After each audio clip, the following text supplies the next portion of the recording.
she helped us to bring forward macam apa tu dapatkan tempat, and one of the issues is tempat untuk buat internship kan. Because the ladies are never given the chance as over the boys. Ini dalam sains, dalam sains, internship dalam science or banking and all that. So actually we managed from the result, we managed to get corporate bodies ya untuk memberikan ruang kepada apa ni graduate kita atau yang untuk mendapatkan internship sebagai jumping stone to the profession. Jadi Prof melihat kepada masa dah 20 tahun dan sekarang isu semasa yang sama. So apakah faktornya Prof? Satu one of the thing yang kita waktu tu lah ya yang kita dapat tu is the attitude of the wanita tu, woman student or female students dalam IPTA tu. It's the attitude. They are very complacent, they are very happy to get an opportunity to study, ya. Itu yang dia kejarkan sebenarnya. And but when it comes to asking them to be leaders and all that, they shied away. You know, but they are very confident. They don't feel that they are daunted by the boys. You know, they don't feel that. Tapi they simply don't want to raise their voice. Ya, itu ya. Jadi that's where we find that and bila dengar tadi apa ni penceramah cakap tadi, ya Allah, saya kata. So it comes back to the behavior of the women. I rasa bukan dari segi intellectuality dia tahu, tapi dari segi kita kena kalau tak ada, kita kena ada lah some system mental-menti ni at this level. Masih sistem mental-menti yang dicadangkan. Sebab macam tak berubah. I'm very sad lah to say. I still have the soft copy. The report. Yes. Surprisingly, I dah nak buang dah. Because boleh berguna lagi. Boleh dirujuk sebagai rujukan. Tengah kemah-kemah ni nak buang dah. Tapi very sad actually. Because the attitude is about the same. But can I invite Dr. Winnie to add in on this point? Dr. Winnie Wong Poh Min.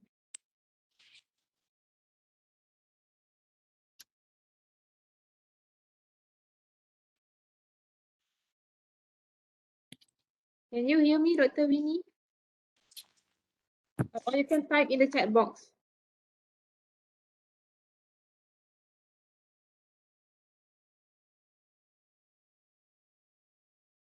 Dr. Winnie adalah Dekan School of Business and Management. Maybe Dr. Winnie can add on the behavior of women in the workforce, especially in technical and digital era.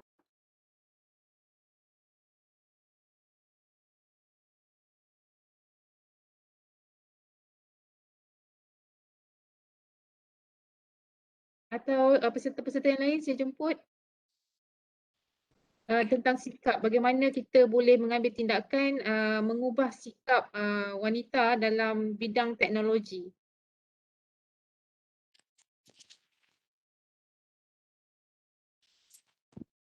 Mungkin kurikulum di peringkat, tak tahu if it has anything to do with the way we teach them.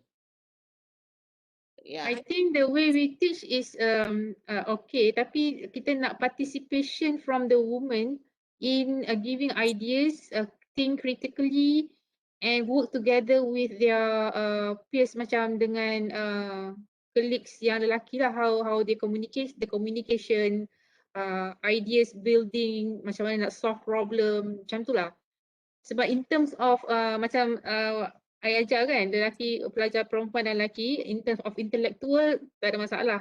Tapi cara nak menyelesaikan masalah, cara berfikiran secara macam Dr. Isan kata, critical thinking. So we have to put them together in a group and build the skills yang kita perlukan untuk masa depan ni kepada wanita ni, supaya mereka lebih setelah berfikiran analisis, problem solver dan sebagainya. Kurikulum cara pentaksiran berkumpulan tersebut, penglibatan pelajar dalam menyelesaikan satu masalah dan membangunkan pemikiran kritikal. Yang kita boleh nilai bagi pelajar wanita. Sekarang ni kan penilaiannya lebih kepada hafal, ingat, memang kita lah terror, perempuan memang pandai lah tu, ingat hafal, lepas tu tulis balik. Tapi in terms of bagi satu case and then come up with ideas, so mereka agak keterbelakang lah. Ada tambahan lain untuk daripada ahli? Dr. Shah, kita boleh cadangkan dalam pentaksiran kita melibatkan penilaian dari segi pelajar wanita ni, kita kena build diorang dari segi problem solving and analytical thinking and yes. Yeah, you write it down, yes. Thank you very much. Itulah, I think mungkin kita terlalu theoretical tak dalam Yes, you are theoretical sangat. Because when we change some of the dulu kat UM tu, when we do a lot of problem based learning, not problem solving, problem based learning. Yes. Di mana kita force them to go and find more resourcing materials and all that. Itu they seem to be more excited. Jadi kalau otherwise macam they just accept je lah semua yang apa betul keluarkan balik macam tu je. Tu jadi I think that's why I think we need to pull out their mindset. Yes. Keluarkan dia punya. Dari segi jika macam isu-isu sosial yang lain, contohnya kemiskinan, the marginalized women, dan mereka lebih ketinggalan lah sebab dengan tak ada kemudahan digital dan sebagainya. Mungkin pihak kementerian atau pihak kerajaan boleh membuat sesuatu. Mungkin Prof. Rahimah ada pengalaman dulu-dulu tentang how you atasi masalah marginalized women dalam education or in pekerjaan. Mobilize women. Actually, dentistry, I tak ada problem sangat. Dentistry ni 60-70% are all girls. Because sometimes we only have 5 to 12 boys in the class of 80. So they actually bring up forward. That's why now kita punya leaders tu yang jadi bos-bos ni semua perempuan. Wow. Probably cuma kita tak sedar lah. I mean, we didn't look at it that way, but currently most of the pengarah-pengarah negeri dan juga pengarah di peringkat sentral juga semua wanita, mostly. I would say 80%. So the dentistry school have done a very good job. Yeah. Yes. But because the people punya perception is dentistry is lebih sesuai untuk wanita daripada lelaki, and the boys don't like it, Padahal it has a lot of technology base. Padahal it has a lot of 50% technology base program, but for some reason the boys don't like it. So that's why the quota dalam universiti tu, kalau mana yang ada dentistry program tu, dia akan diisi dengan wanita. So at the end of the day, now we see the result lah. Kita lah. Daripada ahli yang lain, mungkin Dr. Winnie atau Dr. Ina untuk kongsi pengalaman pelajar-pelajar doktor dalam yang miskin, yang menghadapi masalah. Adakah mereka boleh bersaing dalam bidang teknologi dan kebolehpasaran mereka dalam bidang pekerjaan? Bagaimana prestasi pelajar wanita? Boleh type di chat box jika ada masalah mikrofon.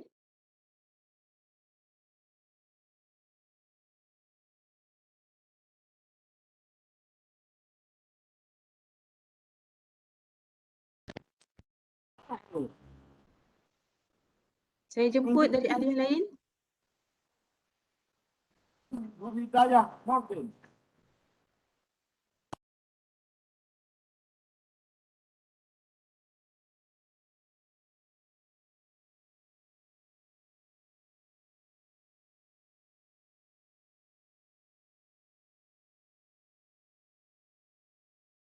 Tadi Prof ada menyentuh tentang behavior, why women ataupun girls tak berminat dalam STEM.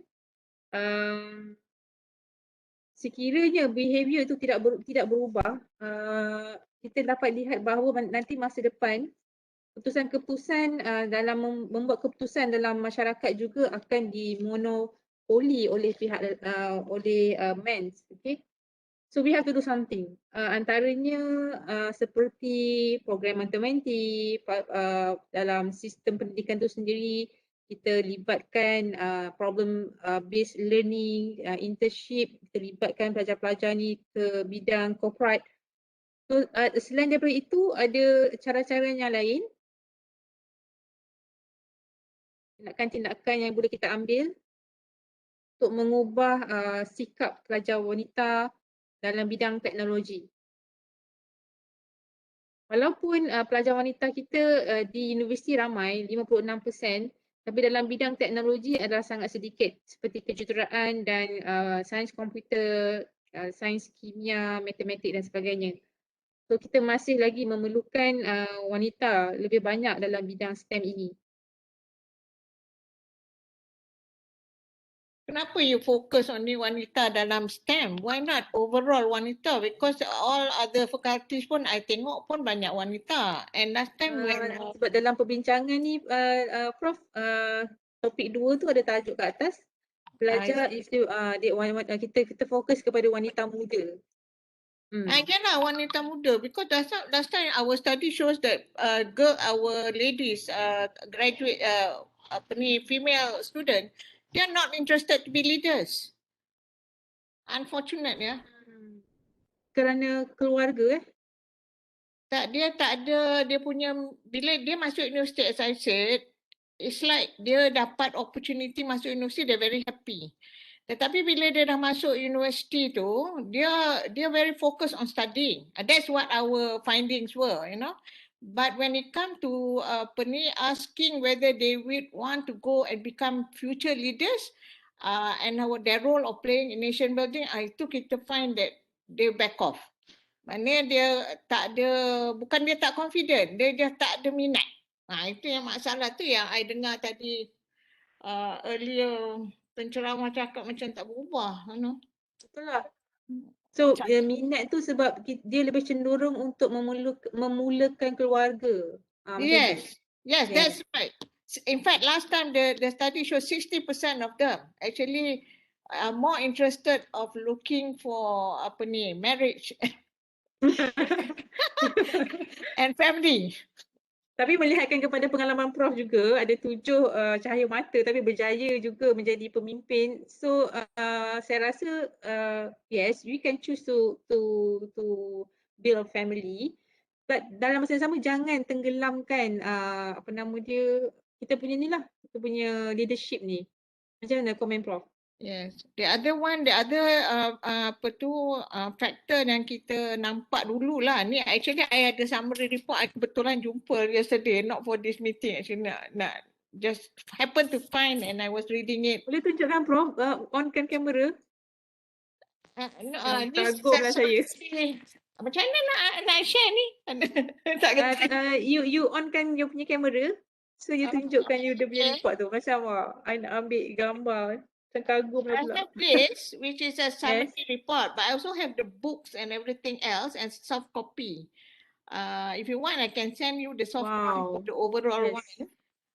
But itulah, kita nampak dekat situ, family play a part, you know, very important part to dorong. Jadi kalau mak bapak dia tak mendorongkan anak perempuan dia untuk to go for science, then you can forget it lah.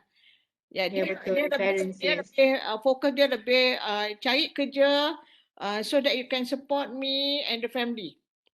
Betul. So anak perempuan kan taat lagi kan, lebih taat, lebih dengar kata.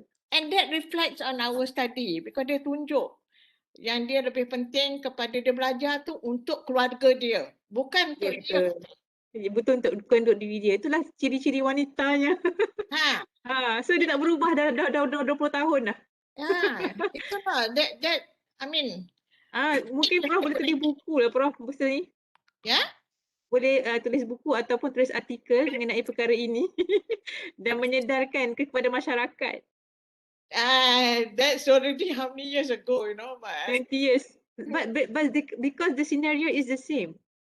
yeah, that's why I don't know. I have my team of two other ladies, actually, a statistician as well as English expert dalam group ni lah yang kita buat this, because this is apa ni outsource research ya. Protect gamble tu kan. Gamble. Jadi tu yang result yang kita dapat. It was interesting actually because Sebab dia boleh digunakan sampai sekarang. Itu nak.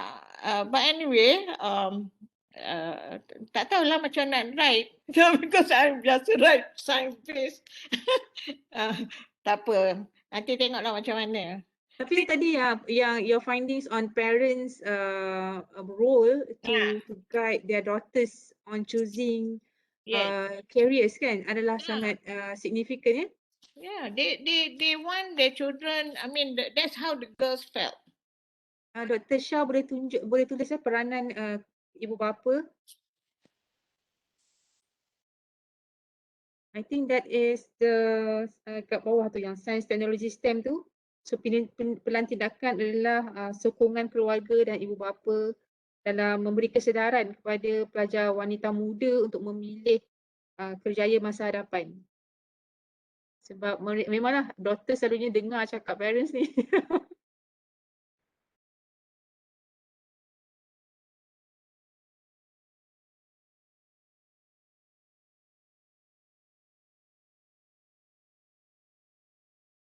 Ahli-ahli dalam bilik ni yang nak ni ada dari dalam checkbox Dr. Norina, saya berpendapat berkaitan kebolehpasaran adalah berkait dengan skill pelajar. Kadang-kadangnya saya dapati student yang ada skill dalam pelbagai, terutama penguasaan bahasa di samping skill lain seperti kemahiran digital kini membolehkan mereka ke depan.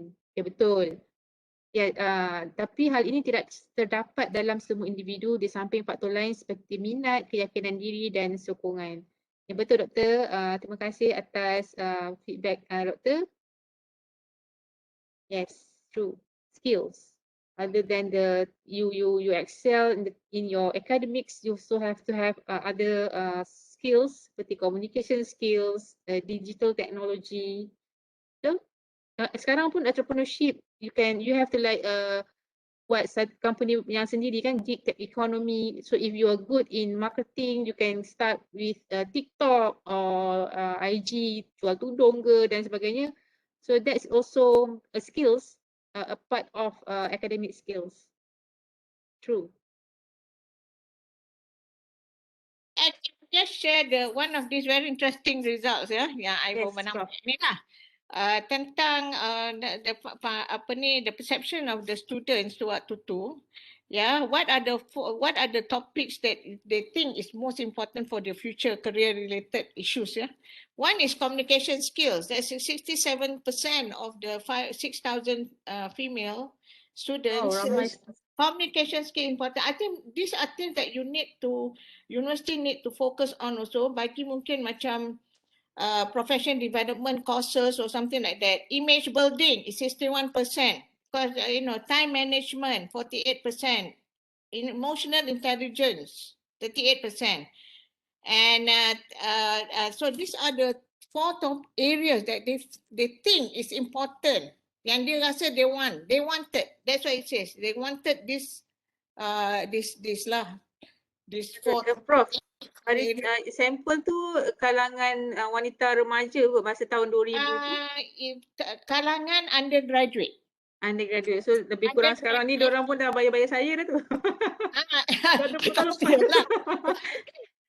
But I mean this is the perception at that time lah kan. It's good if like we trace them macam what happened to them now kan. Kalau macam dia kesinambungan daripada projek prof tu, kita boleh best lah buat macam tu. I can check whether she has all this the data, but we have the data lah. But it's interesting that these are the areas communication, image building, EQ. Based on that yang kita come up with a few like courses yang macam co-curriculum you know, that kind yang kita build up for them. Ada dalam chat box, Dr. Norina ada tulis, Prof boleh tolong share dapatan Prof tu sangat penting untuk negara, Prof. Oh. I rasa penting lah. No. Yes, very important, Prof. Sangat Because significant. in my teaching, because I've been teaching dentistry for the last 45 years, yeah, and I've been leading as a dean.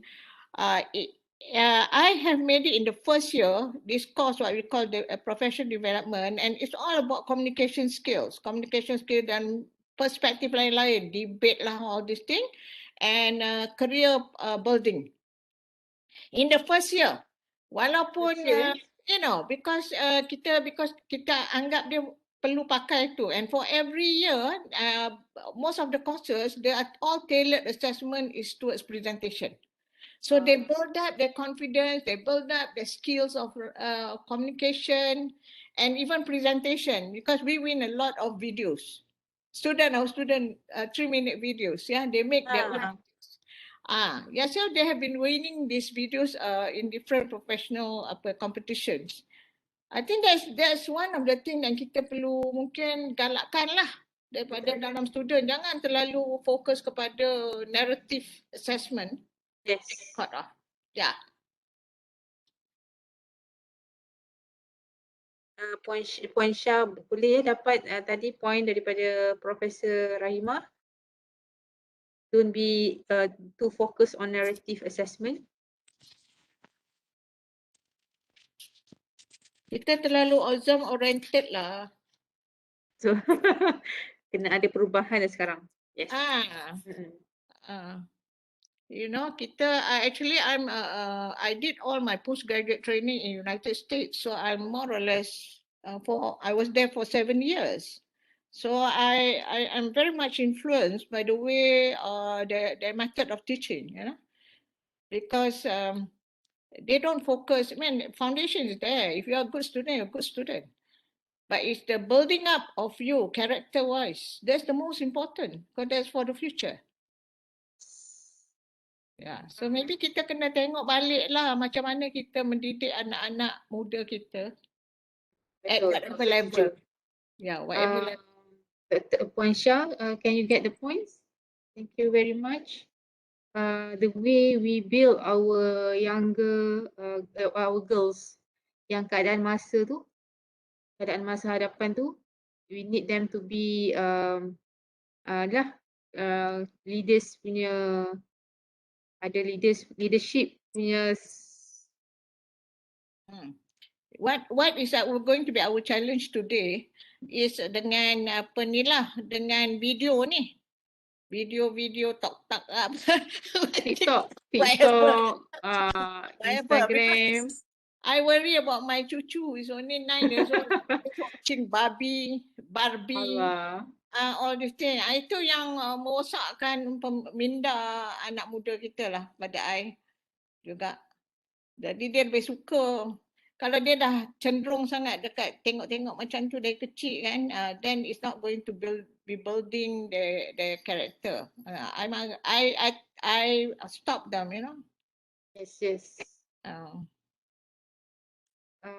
Can we look at your notes, Dr. Shah? Ada apa-apa lagi ruang yang perlu diisi? Saya rasa kita telah kurang kepada isu B40 tu. Saya rasa pilihan tindakan tu kena ada satu section dalam universiti yang fokus kepada pelajar-pelajar B40 ni yang memerlukan bantuan dari segi keuangan. Contohnya zakat ataupun sedekah ke wakaf ke untuk menyokong pembelajaran wanita muda yang B40 ni supaya tidak ketinggalan. So just buat satu unit sokongan lah untuk pelajar B40. I think they should be encouraged to do more like community kind of work lah. You know, jadi team building. Jadi dia rasa ada belongingness, you know. Ada macam rasa rapat, tak ada jurang antara tu. Betul. They go to the ground. Kalau boleh lah, now pandemik tak boleh lah. Tapi what I did with my student is to have virtual. They sort Virtual come up engagement. virtual engagement, community engagement, and then they present Yes. it. Macam benar dia buat, tapi sebenarnya it's only virtual. Yeah. Virtual community engagement, yes. So then we need to have this kind so that we build up the minda, you know. Betul. Saya nampak ada Farzad dalam bilik ni. Ada Farzad, mungkin you want to add on any points yang boleh kita serah kepada pihak sekretariat? Cik Farzad. Minta maaf Dr. Zai, saya terpaksa guna suami saya punya Webex. Siapa dia? Sila point, Doktor. Saya Zairi ni ada problem nak key in, and also my line is not really clear tau, so most of the time saya tak berapa nak dengar sangat our discussion. But we can hear you loud and clear. Yes, sebab saya dah cuba a few computer. Silakan Doktor untuk beri input. Basically saya bersetujulah dengan saranan daripada Dr. Norina tadi dan juga Prof Rahimah. Apa khabar Prof Rahimah? Lama tak jumpa. You cannot see me, but I still remember you, Prof Rahimah.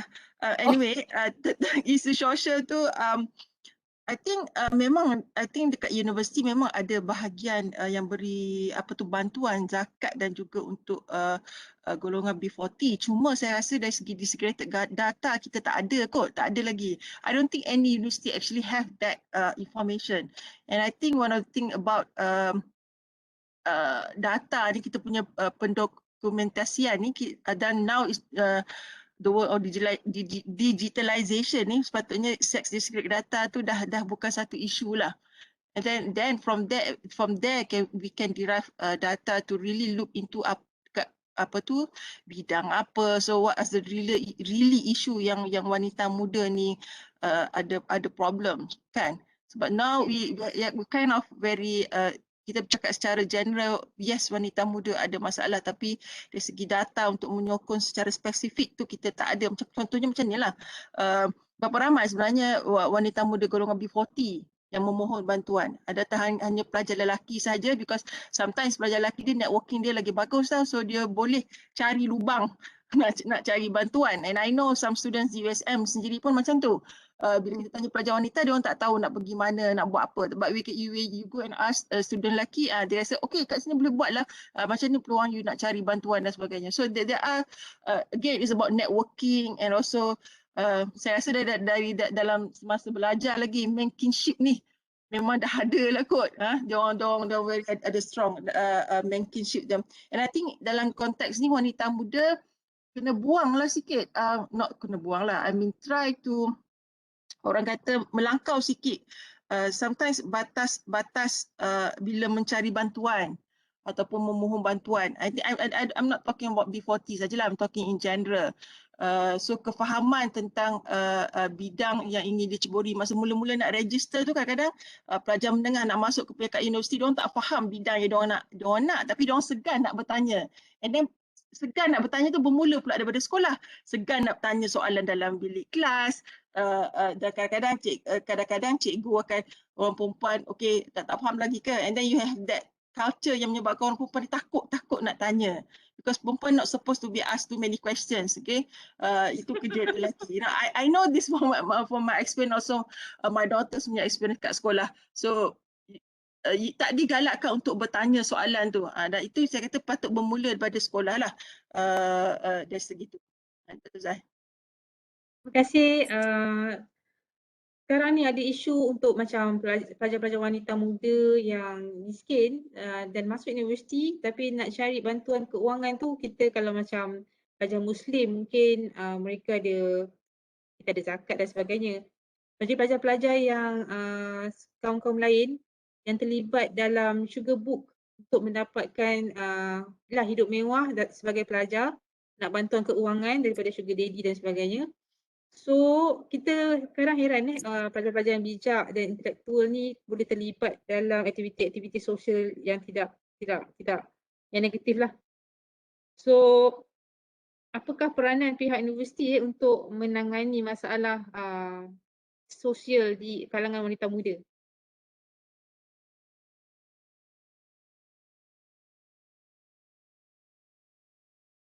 Itu susah orang yang masih dalam universiti sekarang dah kena jawab. Sebab kalau dulu tu dia peringkat sentral HEP punya kerja. Yes, kami di UiTM kebanyakannya pelajar-pelajar adalah pelajar Bumi Putera, tak ada, kurang lah agaknya, mungkin ada yang terlibat tapi kurang banding dengan seperti di IPTS, pelajar-pelajar kaum-kaum lain yang mencari arah lain untuk membantu dalam cari duit, dia terlibat dalam aktiviti sosial yang negatif ini. So kita lihat peranan pihak universiti itu sangat penting dalam mengenal pasti pelajar-pelajar yang memerlukan sokongan keuangan ini. So HEP dia ada, tapi you have to like activate satu section untuk melihat macam tadi kita punya ahli memberikan kata mewujudkan database, pastikan kata pendapatan keluarga pelajar ini macam mana. So kita monitor dia ekonomi yang rendah. So we monitor these young girls during their studies. Dr. Zai, kalau saya boleh mencelah Kak Zai. Yes. Saya rasa isu sugar daddy ni sebab kita punya tanggapan ia berkait rapat dengan isu keuangan para pelajar, dan juga dalam perspektif lain mungkin setengah pelajar tu memang suka buat terlibat dalam aktiviti macam ni. Tak semua, tapi ada kemungkinan tersebut. Dan kalau kita tengok sugar daddy ni kalau melibatkan kewangan, sama juga dengan isu lain di universiti yang mana yang terlibat dengan rasuah ke, is always associate dengan keuangan lah basically. Cuma dari segi ni mungkin inilah orang kata peranan Majlis Perwakilan Pelajar, untuk menjaga kebajikan pelajar dan monitor at least ataupun kumpul data tu ataupun mendekati golongan yang I think kalau pelajar sama pelajar untuk mendekati pada peringkat awal itu lebih berkesan daripada kita top down, sebab kadang-kadang dia tak nak bercakap dengan kita. So itu I think peranan Majlis Perwakilan dalam hal ini sangat penting. It's not only about berkempen untuk dilantik sebagai majlis perwakilan, but actually looking into kebajikan pelajar lah. Yes. Puan Syah, dia yang peranan majlis pemimpin pelajar tu dekat row yang bawah. I mean yang point yang you type tu, peranan majlis pemimpin pelajar tu dekat plan tindakan untuk kesihatan seksual dan reproduktif, sugar book tu. So is yes, row yang bawah. Tarik bawah je. I think this is interesting apa yang Fazat cakap tadi, sebab I rasa dekat IPTA dia memang ada sistem yang agak lebih better lah, structured lah. But I also have been with the IPTS, for 10 years. Can you share your experience? I can see it. And see this kind of thing, maybe tak ada policy ke, tak ada fokus ke, because they have to look for their own money. Yeah. So I think you need to look into whether there's some form of emulation that it can be done at the IPTS code. Maybe some IPTS ada, maybe ada Dr. Winnie daripada IPTS. If you put a policy in place, dia terpaksa buat. Kalau you tak put a policy in place, dia buat ke, dia tak buat, nobody knows. Yeah. In all honesty, my 10 years, I never knew about this. Prof, kat mana Prof? Oh ya, dah cakap kat mana.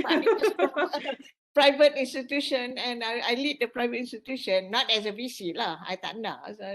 Just as a dean, founding dean. So yeah, but I look after my students. I look after my students, but I never realized that there's any such thing as, because kalau pergi dekat the mainstream dentistry kot. Dentistry tak ada kot, tapi jika macam kos-kos yang lain, we don't know, right? You better, I mean, to me kalau walaupun I buat dentistry, tapi university IPTA ni tak adalah sebesar mana dengan IPTA. You know. Oh, kita tahu kan apa yang berlaku. Benda tu ada ke tak ada ke, whatever lah. Polisi tu ada ke tak ada. Okay, So kita dah, saya rasa dah membincangkan dengan begitu mendalam tentang jurang gaps yang berlaku, tentang the digital and technology of women punya penglibatan dalam kerjaya. So we have bincang tentang kemiskinan, B40 dan isu sosial. Begitu juga pelajar wanita muda dalam bidang STEM, it's more on their behaviour. Dan juga sokongan dan cadangan dari ibu bapa supaya mereka memilih bidang yang lebih mencabar lah. Kalau mereka tak pilih sekarang, so nanti dalam 3 tahun akan datang, automatik wanita akan berkurang dalam bidang-bidang ni, bidang-bidang yang masa hadapan ni.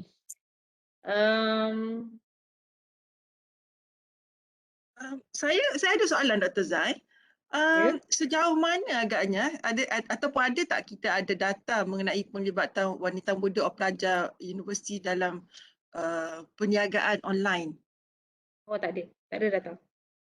Tak ada kajian lagi.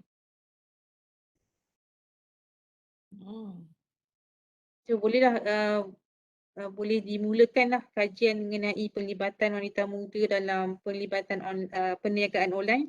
Tapi di UiTM pengalaman pihak Masmed ada menjalankan latihan bagi pelajar-pelajar undergrad untuk melibatkan diri dalam inilah perniagaan online. Yang itu dari konteks UiTM, saya tak sure dari universiti yang lain. Tapi UiTM memang ada latihan untuk pelajar wanita melibatkan diri dalam perniagaan online. Jadi mereka diberi dana mula sebanyak RM3,000 sebagai modal permulaan. Ya, bagi itulah Dr. Zai, Ya. yang pasal keusahawanan ni, Yes. saya rasa boleh kita fokus sedikit. Dari segi pelajar kita, apabila dia ada, setiap universiti ada pusat keusahawanan kan, Yeah. career and professional. So likewise, because of the direction of the kementerian as well to emphasize on to job creators, ya. Jadi rata-rata semua universiti ada, saya ingat on this one, macam UMT kita ada kosiswa, koperasi siswa tu, and then the students tu ada banyaklah recently niaga macam-macam lah, food, tudung dan sebagainya. So saya ingat lagi UM yang menang usahawan tu pun mungkin yang berniaga online juga kan. So I think we could emphasize this juga dari segi creating the entrepreneur punya skill set lah once they go out of the university kan. So they can be leaders. Orang kata selalunya orang kalau nak berniaga dia suka women entrepreneur sebab dia suka good paymaster. So I think kalau bank memang suka dia orang. InsyaAllah. So I think we could emphasize this because at the end of the day we need small enterprises juga in the future, and then through the digital punya tu kita perlu e-commerce tu diangkat lah dengan lebih, as we know there are more female student in the universities kan. Betul. Ya, mungkin kita fokus juga kat sini. So discussion petang ni sejak pukul 3 tadi kita dah membincangkan women in digital economy, breaking through the equality threshold. Kita telah menyentuh mengenai kita perlu harus perubahan behavior, sikap dan kena berani. Sama seperti di pagi tadi, berani be bold, analytical thinking and creative and more innovative. Yes. Macam STEM tu saya nak sentuh sikit. Saya tak tahu sama Dr. Laili ada ke tidak kat sini. Memang tak ada lah rasanya. But we have asasi STEM bermula. I think we are the third cohort already. So there is increased number of STEM student, including the female student. Wah, kata kita punya candidate tu memang quite, orang kata after the first cohort, second cohort kita orang terkejut because they are very outstanding. Not only in terms of character, dari segi academically bagus, but some of them with background dengan orang kata Quran, I mean dia hafaz, tahfiz, hafazan. So dia memang really brilliant lah. So I think these are the talent pool. We just hope that the program that we conduct, I'm sure other universities pun buat juga, but what we have done in Terengganu, kita ada sekolah angkat. So as I mentioned this morning about mentor-mentee program, when we have a sekolah angkat, the guru, sekolah-sekolah, cikgu-cikgu sekolah, especially the female teachers pun memang very very teruja lah dengan program asas sistem kita to increase the number of science student, but at the same time the women punya candidates memang outstanding, di mana mentor kalau lecturer kita dengan cikgu dia, dengan kalau student kita graduate kita dengan student kat sekolah. So dengan sekolah angkat yang kita create di Terengganu, we have this ecosystem lah. Kita harapkan there will be ada sinergi, can be emulated kat tempat lain juga. Bagus, tahniah Prof. Adakah ini adalah program berseterusan? Ya. Memang, yes. Wow. Yeah, so now we in fact, in terms of the popularity of the program dah increase banyak fold lah. I mean after just need promotion, cuma whether they want to come to Terengganu or not, itu je lah kan. So but in terms of the talent, the recent talent that we have, I rasa memang we don't find in the previous years lah. Maknanya there are a lot more talent to be tapped, and there are a lot of very creative students lah. But the most important that kita nak embed dia punya empathy, and also that passion to sharing dengan adik-adik sekolah, and then also with communities, kan, they go on the reach out. So some of them kalau bila the female or male student pun sama, tapi if we can tap the exceptional talent from the ladies, they are leaders in their own right. Ini ada peringkat yang sekolah angkat ni Prof. Adakah pusat asasi tu ataupun fakulti yang buat program? Kita dah separate, we organize separate. Pusat asasi is separate. So pusat asasi. Untuk yang ke peringkat sekolah kan, untuk tarik yang daripada sekolah ni masuk. So the intake dia masuk tu, but in terms of that mentor-mentee program at the national level, kita highlight lah kita punya case. Whereby the support from the state, kan, because state of Terengganu in terms of education punya tu, in terms of getting sekolah angkat, selalu dapat nombor 1. SPM nombor 1 semua Terengganu, yes. So adapted school lah, we have adapted schools, kan, dia orang berebut-rebut lah. But because kita tak boleh buat semua, lecturer tak boleh buat semua, so we have the student reaching out to the students. Masa pandemik ni diorang buat secara online lah? Ada online. Wow. So memang baguslah. I mean kita punya talent in the future, Yes. but we need to create that orang kata that environment ecosystem for them to be motivated to learn science. Satu, kita because of the policy we more science students, kan. But at the same time they have this holistic punya capabilities, sharing, reaching out, teaching others. That kind of candidates lah.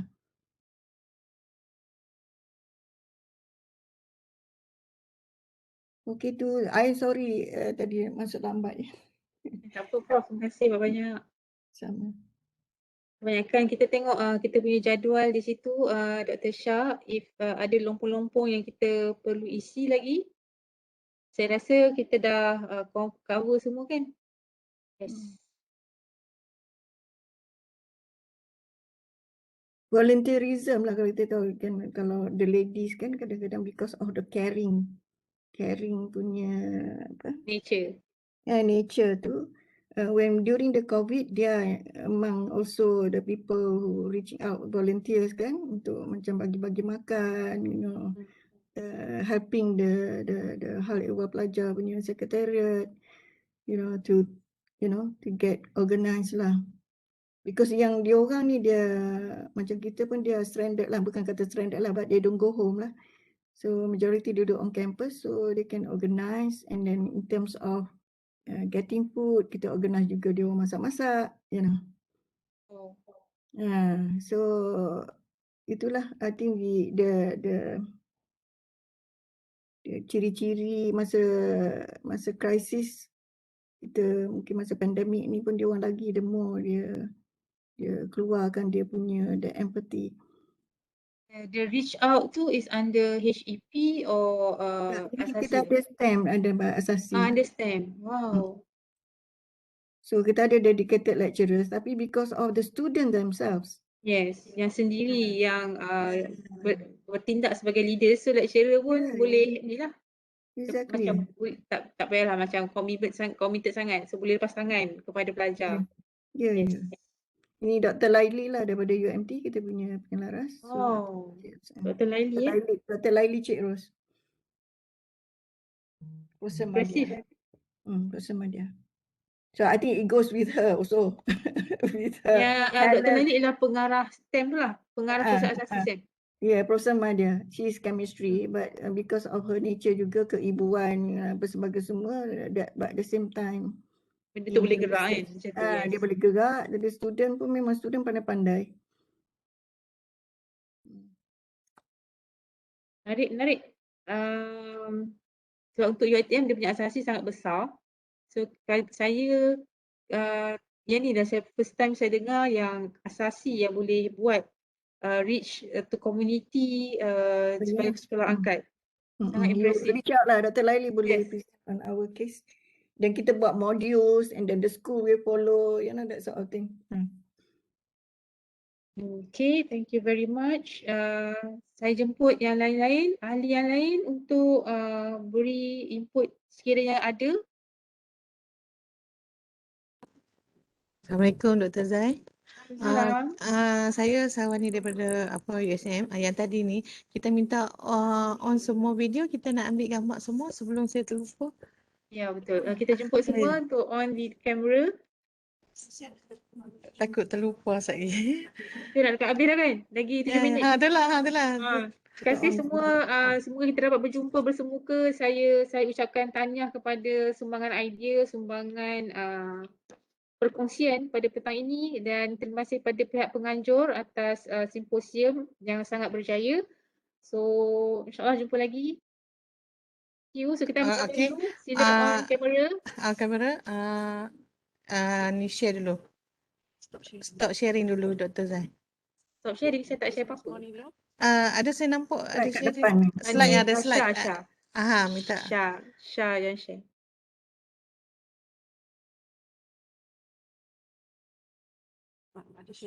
Ada sharing, saya nampak sharing lagi. Saya rasa repertoire yang macam mana nak so I just stop sharing. I dah okay, so I stop ya. Ya.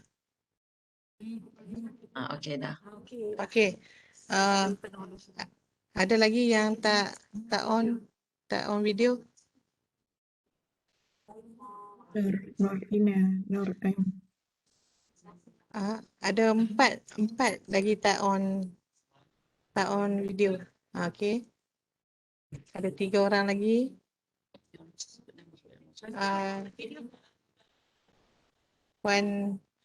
Puan Nisa.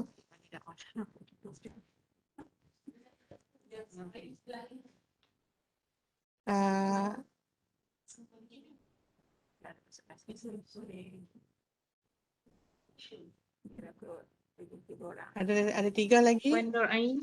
Ya. Puan Ni dengan Puan Nisa Akilah.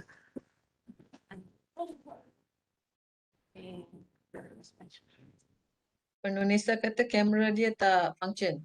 Oh, okay. Puan Ni dengan Puan Nur Ain. Oh. Okay dah. 1, 2, 3.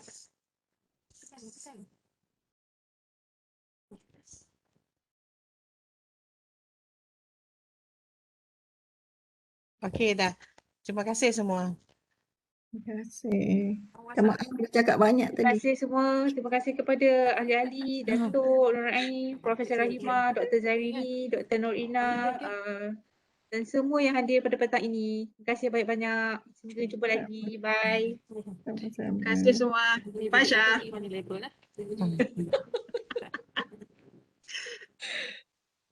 Thank you, Syah. Thank you, Syah, Doktor. yes. So, saya bagi dia orang keluar dulu lah kot. Min Chat. balik Nak chat dengan Dr. Zaini. Kita pula berdiscuss. Macam mana nak masuk?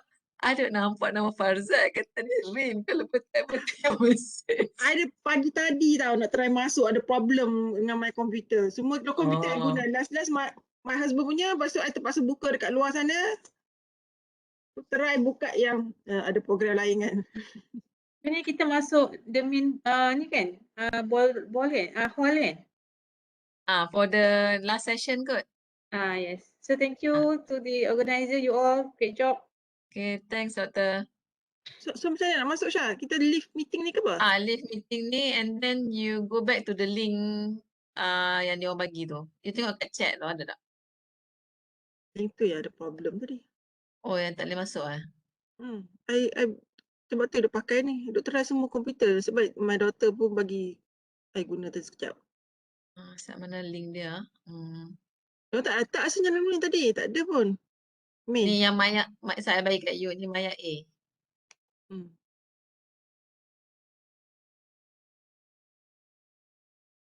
Syah, your report nanti tak akan melalui I kan? You hantar terus kan? Apa dia? Report repertoire untuk sesi ni. Lepas tu I bagi sebab I buat Google online. So sekretariat akan ambil terus lah di situ lah. Okay. It's a online thing. Okay, I send to Farzad. Dapat tak? Macam mana nak send lah? You pergi dekat to everyone tu, you letak nama Farzad. Ada bubur lah. Kenapa dia tak boleh jalan? I first time I belajar jadi guna-guna benda ni. I duk menyaksikan je. I dah bubur Farzad to Farzad and then I dah bubur the message. You dah enter belum? Enter dah. Dapat tak? Okay dah. Tu. Dapat. So you nak kat rumah Kat office. Wah. Berapa ramai orang kat office boleh Sebab connection not good in my house. Betul. Unless kalau I participant tak apalah ni I have to play a role. I have to go. I kelam kabut sebab tu lah because I kena salin nota tu tahu. Lain komputer tadi. Itulah. You sebab you punya session is a panel discussion. Ada template ke? Ada si Firdaus adalah bagi template tu. I ikut lah tapi I don't understand. I ambil je lah point. Dr. Tian kata ambil je point. So ambil point je lah. Okay. Not as specific as tak spesifik as yours lah. Yours punya very specific. Mine punya very general. So I don't know what to focus. Based on your understanding and what you think important lah. Oh, basically wanita lagi rendah lah dalam STEM. That's it. The whole discussion is all about that, you know. Kan, betul tak? Betul. Tapi I pernah baca one of the article talking about the developed countries kan. Actually yang developing and underdeveloped country yang kerja STEM yang developed country like the Nordic semua tu kan. It's like even though you tak kerja as STEM punya field pun, because the security in the pekerjaan so good, people don't care. Macam women still inclined towards arts, more like humanities and all that. So it's like tak apa ambil itu pun tapi I punya pekerjaan still macam secure lah in the sense I don't have to macam kerja nak dapat STEM because of the salary and all that. So dia dah sampai ke tahap tu lah. Whereas the developing country kerja sebab that's where the pay is more lah. I think the developed countries more at one time they have to go through that fasa as well. Now they are comfortable, so they dah okay sama kita lah. Once we achieve better gaji sama rata, better apa tu childcare facilities. I think I'm sure kita akan sampai at that stage as well. Yeah, correct. So kita kena bersembang ni. Yalah. Bukan habis pukul Ya, 5 ke? dah Why we ada have to miss finish call by I 4? lah yesterday. You ada miss call I ke? I did. I nak tanya benda-benda ni lah. Tapi tak apa. I call down sendiri. Bukan Better call start dia. pukul You 5 call I ke? buat. Pukul 5 kan next session kan? Yes. So we finish early lah ni. I think people pun tak ada apa nak cakap kot. No 1 problem. hour. For Rahimah banyak pengalaman asal guna dia je. Siap suruh share dia punya research yang dulu tu masih relevan. Finding pagi tadi Prof Dayang dan Prof Noreda. So dua-dua tu macam dah core dalam kepimpinan submit diorang je. Okay lah exit. Okay lah exit. I nak ambil kopi. Exit masuk dalam Maya A. Okay, right. Bye-bye. Bye. Bye.